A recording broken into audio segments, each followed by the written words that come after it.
Parvez allow ने इस बार बड़ा हाथ मारा है। वफाकी वज़ीर दाखिला राना सना अल्लुआ ने कहा है कि परवेज़ अलाओ ने इस बार करप्शन में बड़ा हाथ मारा।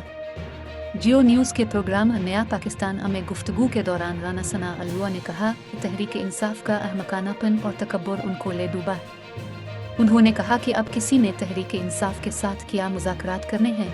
एक अफवाह ये भी है कि परवेज़ खटक खुद वक्त लेकर किसी से मुलाकात के लिए गए। वज़ीर दाखिला ने मज़ीद कहा कि फिर ये इंतज़ार करते रहे। दूसरी तरफ से ग्रीन सिग्नल आया तो प्रेस कॉन्फ्रेंस कर दी। उनका कहना था कि जितने लोग तहरीक इंसाफ छोड़ रहे हैं अपनी मर्जी से छोड़ रहे हैं, ये एक हफ्ते से ज़्यादा जेल नहीं काट सकते।